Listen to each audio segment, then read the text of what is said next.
I think about it first in terms of where it physically hits me. Shoulders, tension here, Yeah. and probably behind the eyes as well. So it affects your mood, and goes into sleep as well. But how do you produce stuff all the time, all day long? You know, how do you come up with something new? And it's because I allow myself to do that, you know, and I train myself to do that. And if you stay still for too long, no matter how comfortable your chair is, you're gonna make a static stress. If you went and got in your car after someone else has been driving it, Mm-hmm. you would change the mirrors, and you would change the seat, and you would angle the mirrors here. You know, you'd make yourself ready for the next bit of the drive, wouldn't you? People need to start building that into the way that they're working at the desk as well. They end one task, and rather than reset themselves ready for the next task and giving themselves a little bit of a break as well, they get on with the next task, and they sort of just like push the stuff here, but then they're fighting against that stuff. Do these little resets during the day and try to push through it inefficiently, ignoring the stress instead of taking a break, getting creative, and solving the problem easily. People feel that management are actually telling them that that's the way they've got to work? Or do you think it's more a case of people assume that managers are watching them and that's the way they've got to work? They've got to be on it all of the time and can't have this balance. Adrenaline, cortisol, what actually makes you addicted to having this stress. So you physically and psychologically don't really want to get out of the state once you get into this loop. If you have encouraging environment like a boss or a manager who is having the same problem, going through the same thing without managing it, he will expect this kind of behavior to be normal. It's a cyclical type of thing. If your management are stressed, then the people below them are likely to be stressed as well, because they expect that kind of behavior because that's their behavior. Exactly. Actually, a lot of systems still tear towards a hierarchical system and a micromanaged system, which isn't necessarily the right way to go. So I'm not going to get stressed out about it though, because you know I'm in the flow and I'm in management of my stress. People may go like that. The boredom people look at the stress people and think and go, oh well, you know, they're just so silly, they're just going to burn out. So I'm just going to go more into this boredom play on Facebook here for an hour. And the stress people are looking at the people who are bored and go, why am I doing all the work? And they're getting more anxious about it. And if you're not feeling good, then it's a symptom of not having that meaning, not having that purpose. I feel good. And, you know, that's the truth, because people do want to feel good. And that's what really resonates with people.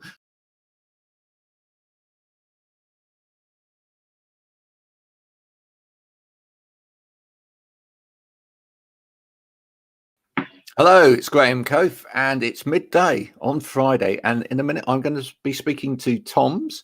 But first, let's have this.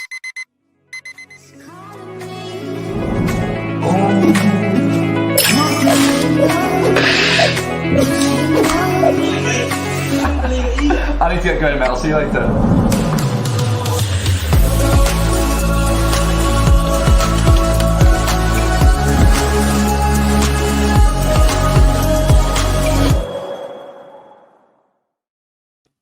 Toms, so thankful that you could join me on this wonderful Friday. Is it sunny where you are? Because it's beautiful here today in Somerset. Yeah, it's sunny here. Lovely. It's a bit cloudy, a bit of a haze of Kalima, but otherwise it's nice and warm and sunny. Lovely. Where are you coming from today? Today I'm from Tenerife, one of the digital nomad capitals. It is, absolutely. You're a digital nomad yourself? Yeah. Yeah. How long have you been a digital nomad, just out of interest? It's been on and off a couple of years. Yeah. What attracted you to the lifestyle? Freedom. And the warm weather. Every time. Yeah. Absolutely. Now, today we're here to speak. I'll bring the poster up again briefly about loving your stress. Now, a lot of people would look at that and go, well, you can't love stress, surely. but we're here to say, yes, you can. And it's all about getting that relationship, I suppose, with stress right, isn't it? Definitely.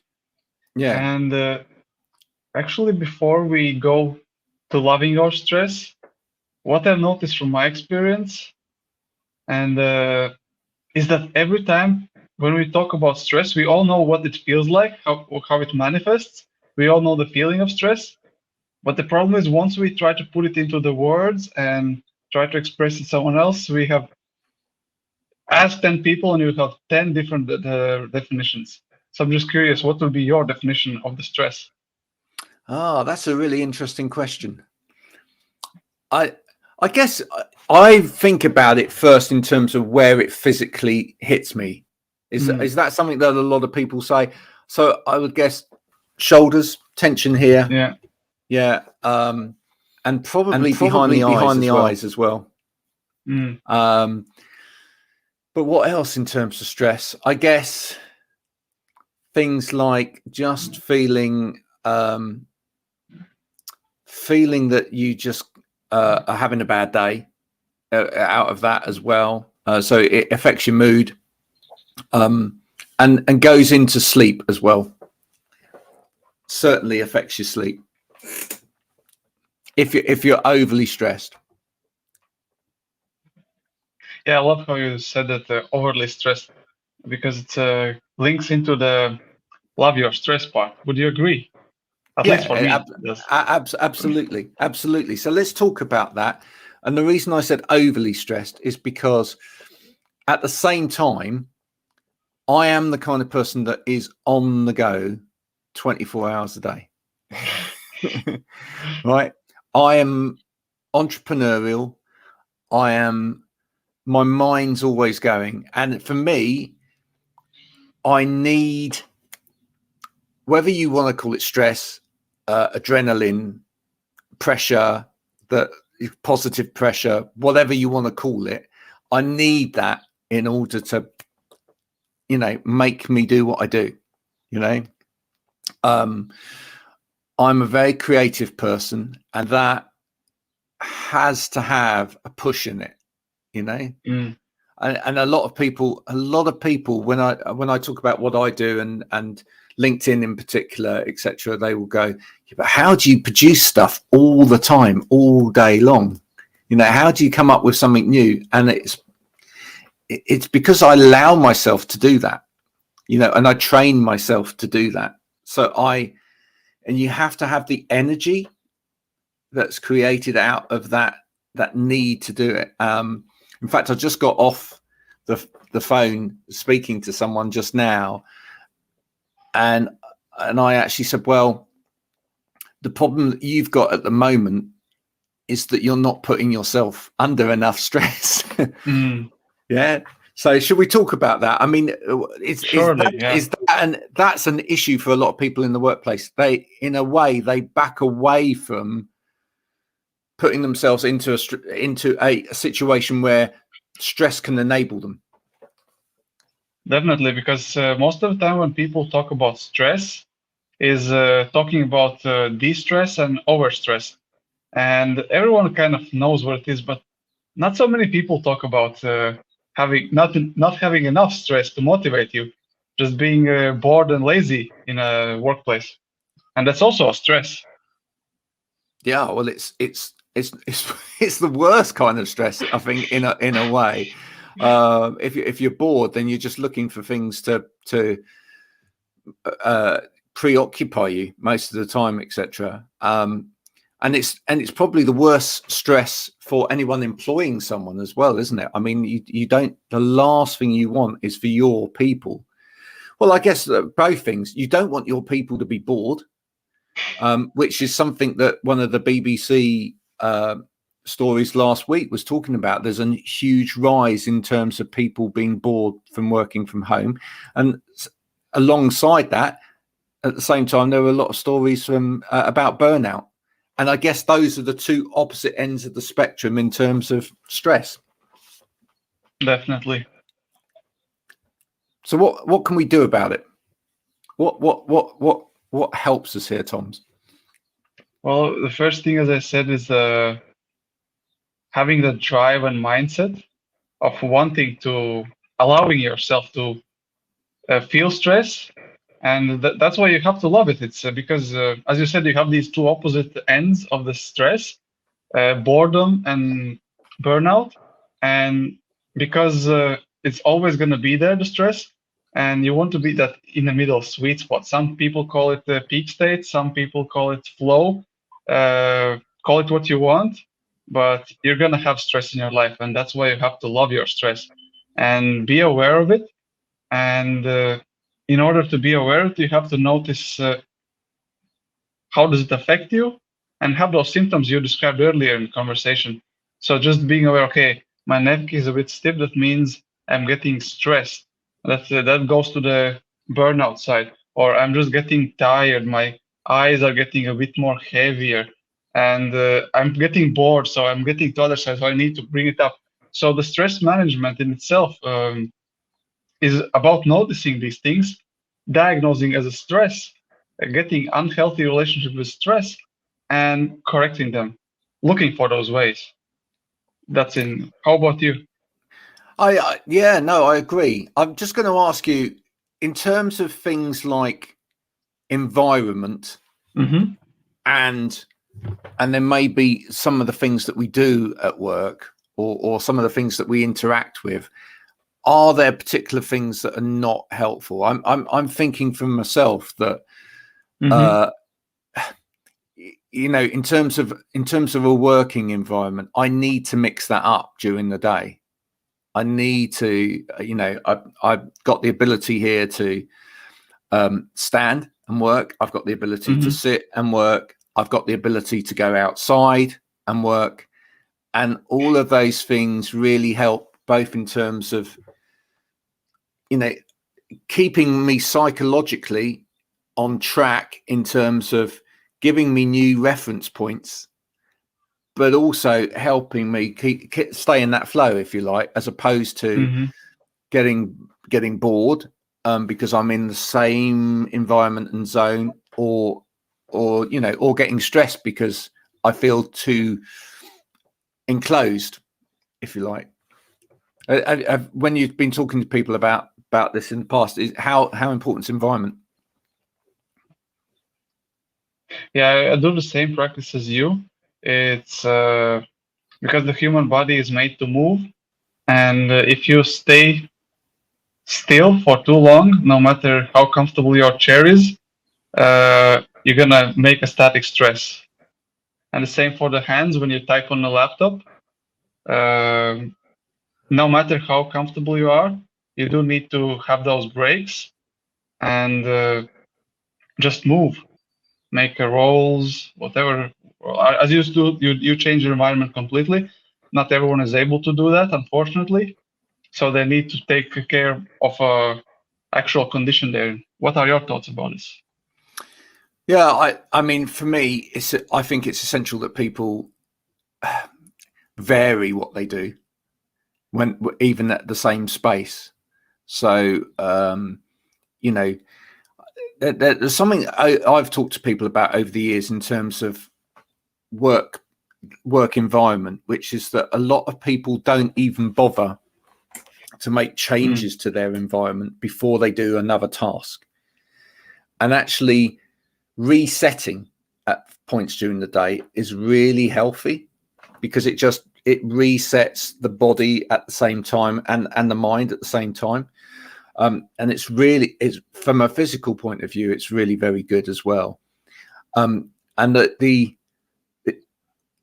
sort of example I always give people is, if you went and got in your car after someone else has been driving it, you would change the mirrors, and you would change the seat, and you would angle the mirrors here, and you would, that's a bit hot there, so I'm going to turn that down a little bit, I might open the window a bit. You'd make yourself ready for the next bit of the drive, wouldn't you?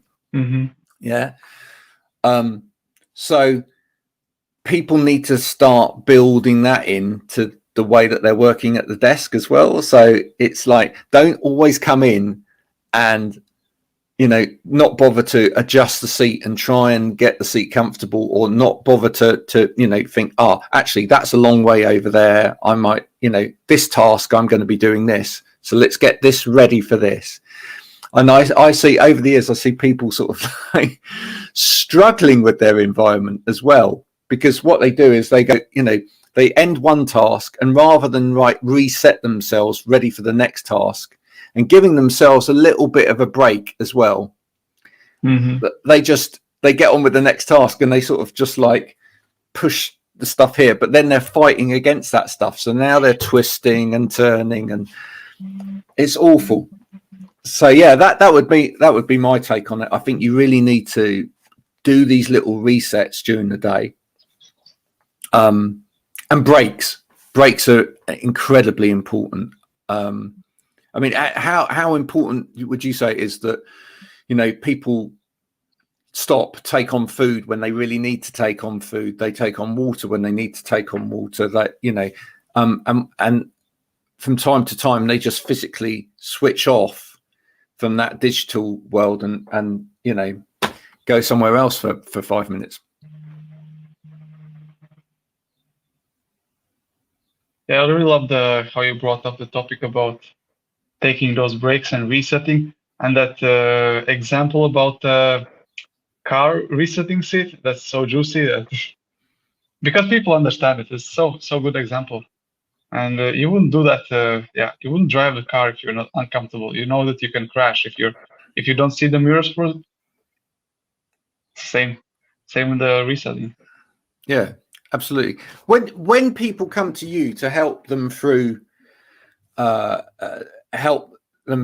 this kind of experience, and you work with them, what's the one thing that you always see in the way that people are working? Well, the problem is that I don't actually see the people working, because I do the meetings online, and I just see them when they show up to my meetings. So I don't actually see them caught in a crime or caught in action, you know. So that's I cannot really answer this question. How about you? What do you see? Well, the same for me. These days I don't do it. So, but back in the day, I would actually go and observe people working. So I would actually see them doing. But what I'm saying is from a example of these people that come to you, is there something similar between each of them that you always see? Not physically see, but, you know, in terms of their mental, you know, their mental setup or the type of person. The type of person is the most common theme is that people notice their stress, they know it's there, but it's the mindset. They don't really want to get rid of it. Oh, right. So it's kind of like, I have this task, I want to finish it, I'm feeling uncomfortable, and instead of going for a walk, having a reset, making sure that I'm working on a peak performance, no, I rather push myself and keep on focusing narrower on this problem and try to push through it inefficiently, ignoring the stress, instead of taking a break, getting creative, and solving the problem easily. So that's the biggest. And do you think this is actually more of a psychological problem that people have about their place at work?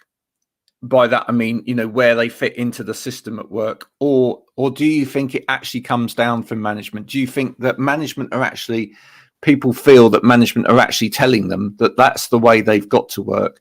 Or do you think it's more a case of people assume that managers are watching them and that's the way they've got to work? They've got to be on it all of the time and can't have this balance. It's a good point. I know what you mean, and I think it's a good point, and I think they're both related because there's it's like a puzzle. The one thing is that you have chemicals, your hormones, adrenaline, cortisol, what actually makes you addicted to having this stress. So you physically and psychologically don't really want to get out of this state once you get into this loop.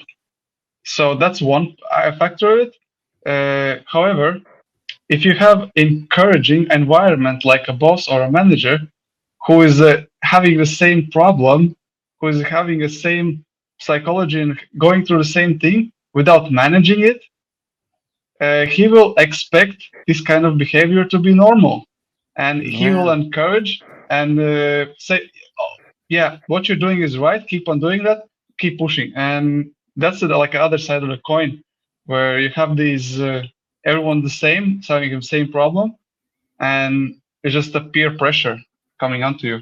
Oh, that's interesting. Yeah. So actually, it's a cyclical type of thing. Yeah. If your management are stressed, then the people below them are likely to be stressed as well, because they kind of expect that kind of behavior, because that's their behavior. That's really interesting. Exactly. Because they expect that kind of behavior because that's their behavior.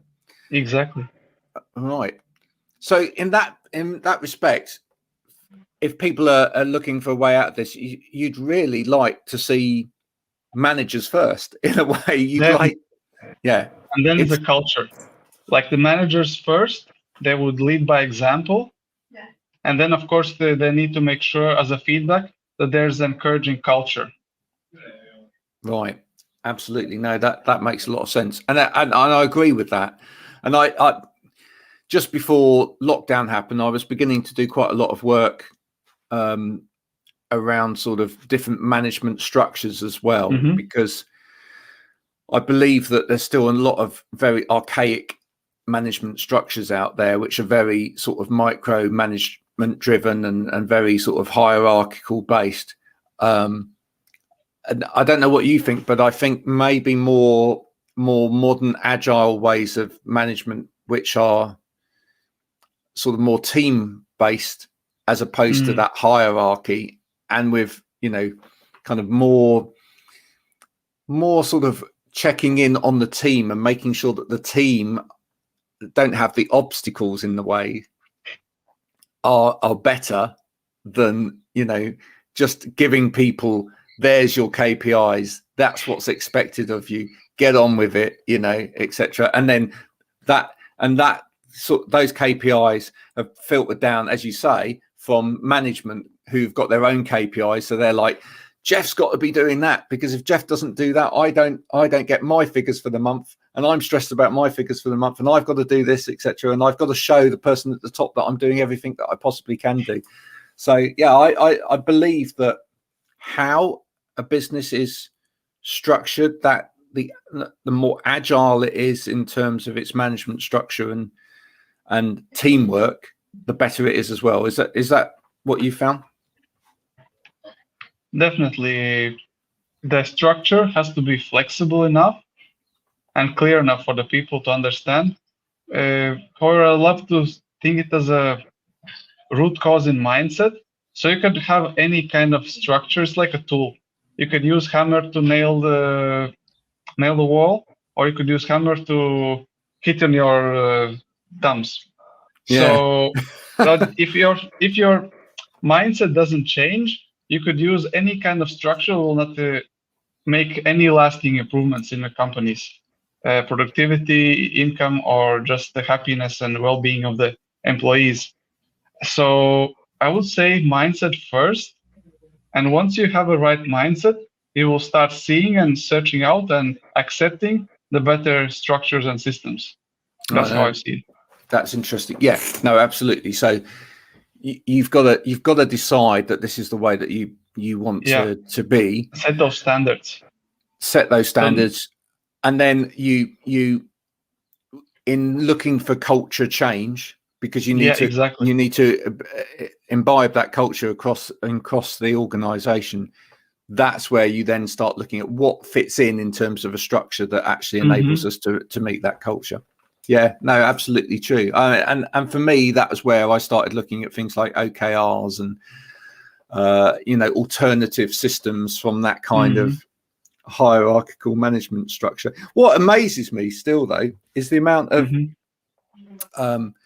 sort of systems, etc., that still have to try and pin you into a hierarchical system. So still to this day, if you buy into an HR system or whatever, it tries to map out the company rather than like in circles, if you like, and in overlapping teams. It tries to map the company structure from there like that. you know, and it's a bit of a it's a bit of a difficult one, really, because I think actually a lot of systems still tear towards a hierarchical system and a micromanaged system, which isn't necessarily the right way to go. Ashley, thank you for joining us this morning. Good morning. I'm Graham. That's what happens when you put a space between someone. I'm not going to get stressed out about it though, because I'm in the flow and I'm in management of my stress. If anyone's got any questions about stress management or being in the flow, do let us know. So, I mean, you deal with people in and stress situations across, not just in the workplace, but in other areas of their life as well. But in terms of the workplace, is there any particular kind of work that you or that you mainly see people stressed with? Not specifically any kind of work. No. What? No particular industries that are particularly highly stressed out, like sales. Banking, sales. Right. Sales. Yeah. What is it? What is it about sales? Is it the pipeline structure of sales? Is it the fact that everything's based on the result? Yeah, it's a kind of expectation that you have to meet those targets, and once you get close to the deadline and you're not really seeing those results yet, it's very likely for the people to get into the old habits and thinking that more stress will solve the problem. And they get into this rabbit hole of thinking, okay, because in the beginning, you need to put that, because you're kind of like a bit too relaxed, there's no targets, you need to put a bit more stress. And it has to stop at some point. And once the deadline comes up, or just coming closer and closer, you don't see the results yet, if that's the case, or you're having your own ambition, then it's so easy to fall off the edge of the productive stress and just thinking, okay, I need to increase a bit more. Okay, I need to increase a bit more. I need to push myself a bit more. And that's the pattern I see. Interesting. While you were saying that, it made me think, is part of the issue as well that different people deal with their stress or go towards a particular end of the stress as well, and therefore within a team, especially like a sales team, and I guess I've seen this, as the stress point mounts, because you're getting through the month, the sales target, there's the board up there, the sales haven't necessarily been as good as they should. People may go like that. So you may have one part of the team who are like heading towards anxiety, etc., about this, and trying to work later and work harder, not get away from the desk or whatever. And then you get another group of people that just go, well, do you know what? That's not going to happen. So I'm just going to play on Facebook here for an hour, and I'm just going to get, and they go into boredom factor. But actually, within that whole scenario, what then happens is that the boredom people look at the stress people and think that are heading towards the burnout, and go, oh, well, you know, they're just so silly, they're just going to burn out. So I'm just going to go more into this boredom. And the stress people are looking at the people who are bored and go, why am I doing all the work? Yeah. And they're getting more anxious about it, you know, whereas nobody's bringing that, as you say, collective balance and flow to that, so that actually the team as a whole can reset maybe and go, right, okay, let's just get in control of this, and let's go with the flow towards what we can achieve, you know. And once you get in your rhythm and in your stride, and you're actually using that as a more positive energy, then you're more likely to get there, because everybody's on board with it. Is that something you think you see? Yeah, definitely. However, depending on the manager, if manager notices that boredom part, and if he's empathize with the highly stressed ones, he might decide that we don't need those bored people anymore. True.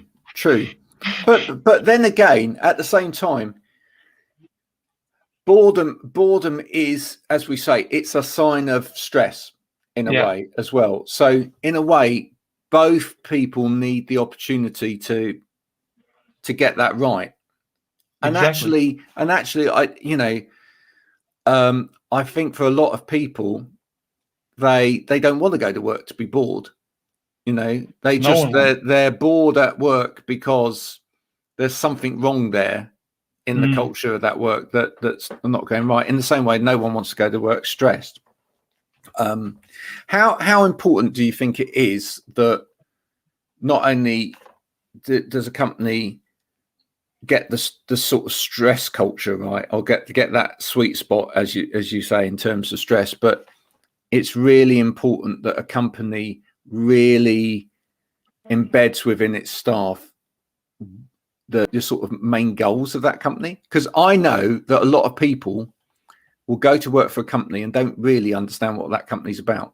They understand what it is that they're doing, right? They understand their job, but they don't really buy into what the business is about. And for me, part of good stress, if you like, is completely believing every single day in what I'm doing. Yeah. And knowing that the bigger objective of what I'm trying to do is worth doing it for, right? Because otherwise, I think if you just think, oh, I'm going to work I've just got to go through these spreadsheets, and I don't really know why I'm doing it, but I'm just doing. I know I've got to do it. You know, if you don't see the bigger picture, if you don't see meaning, the meaning. For me, it's meaning. For me, it's meaning. Yeah. So talk to me a little bit about that. What does meaning mean then? What should people be looking for in terms of meaning? So in my case, like, what I would love to mention here is, like, I love how Tony Robbins puts it. A human has 6 needs, 4 basic, and 2 of them are fulfillment. So it's certainty, variety, love, connection, significance, love, which is connection, and growth. And depending which ones you value the most, there's where you're gonna try to source your meaning from. Yeah. So if you're really encouraged by getting appreciation, if you value significance a lot, then your meaning will most likely be sourced by some encouragement from the colleagues, from the boss, saying, "Oh, good job, Toms, you did it well," and you feel more significant. Oh, I'm really great, and that gives a kind of a meaning in your life. And depending where you are in the spectrum here, that's where you're gonna find this. Why I'm actually doing this? Yeah, to feel good. Because as I see it, at the end of the day, it's really simple. And simple. We all want to feel good. As blunt as it sounds, we all want to feel good. It's the thing that we get the feeling good from different things. And if we don't feeling good, what we're doing, then it's a symptom of not having that meaning, not having that purpose. Why am I actually doing this? And then you lose this part of yourself. And having that satisfaction is that what enables, yeah. Do you know what? That's a great place to end. I think you're absolutely right. And that is why that song resonates so well. Everybody sung that song at one point in their life where I feel good. And you know, that's the truth. Awesome. You know, the reason that part of that lyric of that song resonates so much is because people do want to feel good, and that's what really resonates with people. Toms, you've been a great guest today. Thank you so much for exploring the topic of loving your stress with myself. If people are listening to this and that they feel, you know, that's made an awful lot of sense, that's the kind of culture that we've got at the moment, and it's not particularly healthy, and they'd like to get in touch with you to sort something out, there's your name. I'm not gonna even try and pronounce your surname. How do you say that?